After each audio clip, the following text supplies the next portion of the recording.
Hi, my name is Dre, and I am the host and founder of the Draegan Network, an online membership-based community where health IT professionals can share their ideas, experiences, and collaborate with one another on all things related to health technology. So within the Draegan Network, we've decided to focus on some monthly themes, and for the month of October, we're looking at all things change management. So we're taking a closer look at some of the most popular change management models and framing a lot of our conversations within the network on those. Since these topics are of interest to everyone, I'm providing a brief overview of some of the models we're looking at for the larger YouTube community. So in today's video, we're going to look at the Kubler-Ross change curve. The Kubler-Ross change curve is based upon the 5 stages of grief, or the 5 stages of death, that were published in the book Death and Dying by Elizabeth Kubler-Ross in 1969. So these 5 stages were meant to outline the emotional journey that an individual takes once they are dealing with death or the loss of something significant in their lives. The 5 stages of grief are denial, anger, bargaining, depression, and finally acceptance. Over the years, these 5 stages have been applied to many different situations, including organizational change management. With respect to organizational change management, over time, the 5 stages of grief have been extrapolated into a 7-stage change curve, typically represented with a visual curve that outlines each of the phases in a sequence. The sequence that the stages appear on the curve are the ones that are most commonly followed by individuals. However, the Kubler-Ross model does not define that all of these stages must in fact be followed in sequence, nor do they outline how long an individual needs to stay in each of the stages. So you will find that there are instances where individuals will move through the changes in a different order, or they may actually even revert backwards in a change and not continue forward movement, but loop through something once or twice. So let's take a closer look at what these 7 stages are. The first stage you'll come across is shock. This is when an individual first learns about a change. So this is when they're hearing it for the first time and when they're trying to process it internally. The shock stage is something that you want to try to minimize as far as time goes, and to do that, it's best to first articulate your change in a clear and concise manner without using anything too complicated or too in-depth. A lot of individuals, when they're in the shock stage, aren't processing all of the information that's coming through to them. They're just going to look at part of it.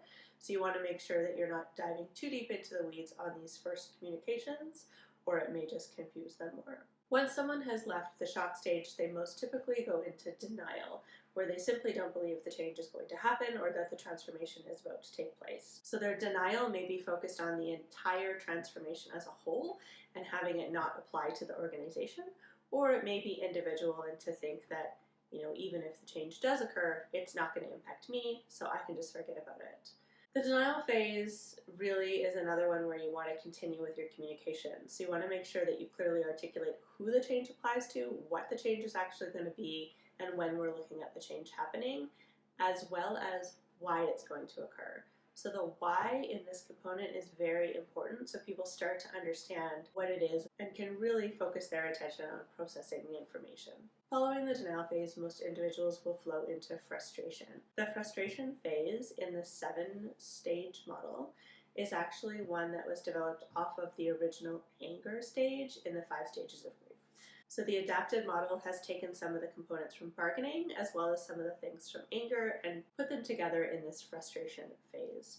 So in the frustration phase, you will start to see some decreased productivity in individuals. You'll start to see a lot more verbalization, a lot more questioning about what the change is, about why we have to do it, some pushback maybe on certain components of the change. As well, individuals may start to look at just certain components of the change to see if there's a way that they can apply some but not all, and if they can hold on to their current way of doing things throughout the transformation process. Your productivity is going to be decreased during this phase, and there's going to be increased chatter in and amongst the stakeholders and impacted individuals. So the frustration phase will last a different period of time for all individuals, so it's not something that has a hard and fast start and stop. Some people are going to migrate through it earlier, and some people are going to stay in there a lot longer. Coming out of frustration, most individuals that are following this curve tend to head into depression. So the depression stage is in fact where they recognize that the change is going to happen, that the transformation is something that's inevitable, and they are truly starting to feel the sense of loss for the way that things used to be done. So they're not quite ready to embrace things. They're more in a grieving stage where they have realized that it has to happen, that there has to be something different, and that the way things were always done is not going to be the way things are done in the future, but they're not very happy about it. In this depression stage, this is where the productivity in relation to the change is actually the lowest for an individual. This doesn't mean that their productivity overall is low, it just means that the amount of effort that they're dedicating to this transformation is lower than you maybe want it to be. Again, similar to frustration, this depression stage is variable by all individuals. Some people stay in it longer than others, some people skip right through it very quickly, and what you'll find in the depression stage is lifting people through both frustration and depression is easier if you can leverage the groups that are in the further stages to communicate backwards.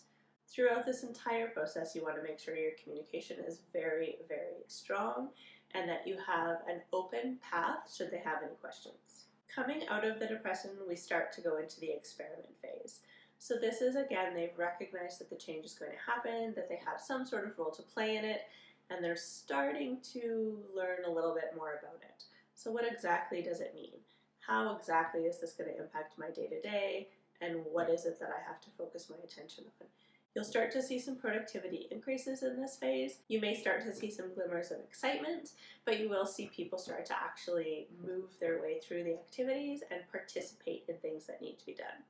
So the experiment stage can actually be quite exciting, and again, these people are great to leverage for those that are still lagging behind in the depression or frustration phase. So once people work their way through the experiment stage, they're going to come to a point where they reach a decision. So that decision is going to be an acceptance of sorts. So yes, they understand that the change is happening, they understand why the change is happening, they again may not love it, but they're going to move forward with it, and they're going to commit to actually making it happen. So that decision is a very, very important thing, and the more people you can get to the decision stage the earliest, the better chance you have of actually moving your change forward. You want to make sure you're assisting people through those earlier stages and that you're really taking advantage of the excitement that they started to generate in the experiment phase and the commitment that happens in the decision phase. The last and final step in the modified change curve by Kubler-Ross is integration.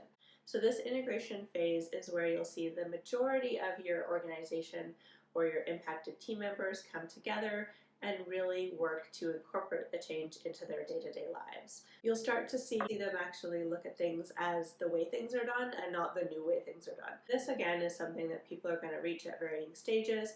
If it is a significant transformation that is impacting the way daily workflow happens on a unit, you want to try to make sure you can coordinate this activity throughout and that you're really paying attention to where people fall on this change curve so that you don't end up with people in the integration phase butting heads against people who are still in their frustration and denial phase. Try to keep track of everyone as they move through and understand that there is some fluidity with how people go through this change curve, but throughout the entire process, you again want to make sure that your communication is strong. The Kübler-Ross change curve, again, isn't meant to be a step-by-step process to follow, but it is meant to be a change model that's layered on top of your project management activities and something that you keep in mind when you're drafting your communication to your team members. So hopefully this brief look at the Kubler-Ross modified change curve was helpful. If you're interested in the deeper conversations and collaboration, don't forget to check out network.draegan.com.